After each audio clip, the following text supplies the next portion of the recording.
Assalamualaikum warahmatullahi wabarakatuh. My name is Agung Saidul Fuady, and I want to talk about great the power of patience.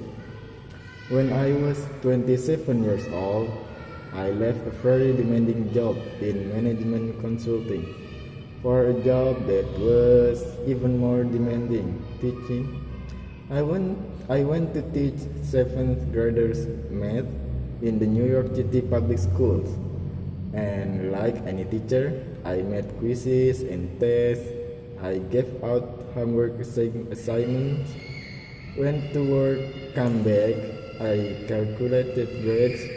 What struck me was that IQ wasn't the only difference between my best and my worst student.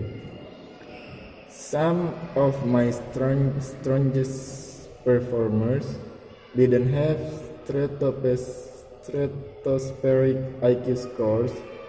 Some of my smartest kids were doing so well. And that got me thinking the kinds of things you need to learn in 7th grade math. Sure, they're hard.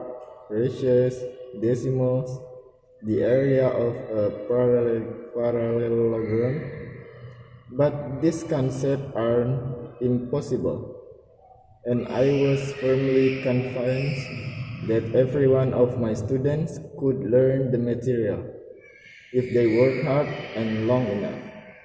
After several more years of teaching, I came to the conclusion that what we need in education is much better understanding of students and learning from motivational perspective, from psychological perspective.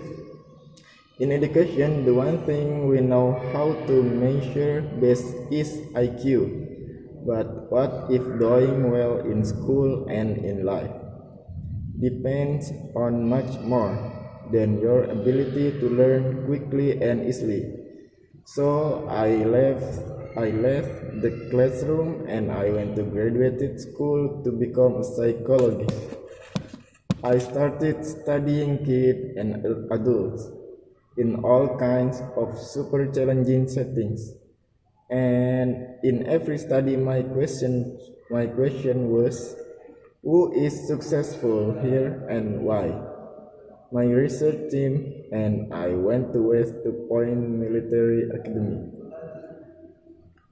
We tried to predict which kids would stay in military training and which would drop out.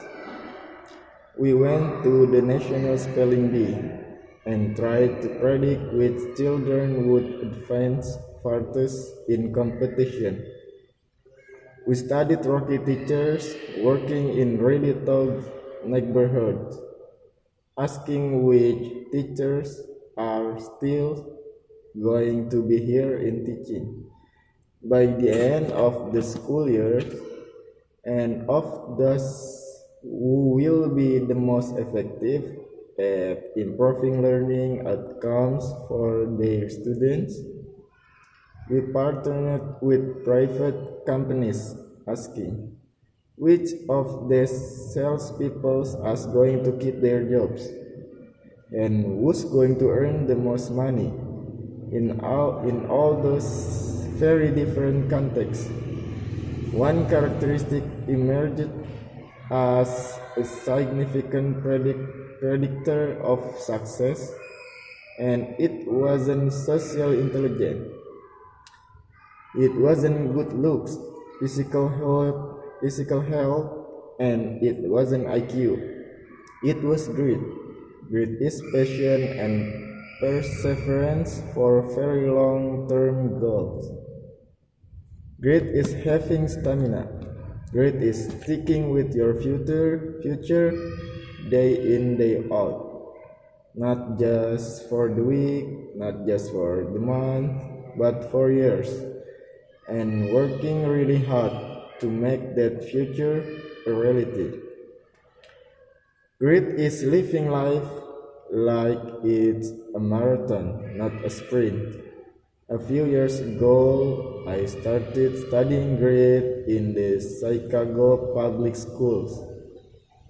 I asked thousands of high school juniors to take grade questionnaires and then wait around more than a year to see who would graduate. Turned out the grittier kids were significantly more likely to graduate, even when I matched them on every characteristic I could measure. Things like family income, standard achievement, test scores, even how safe kids felt when they were at school.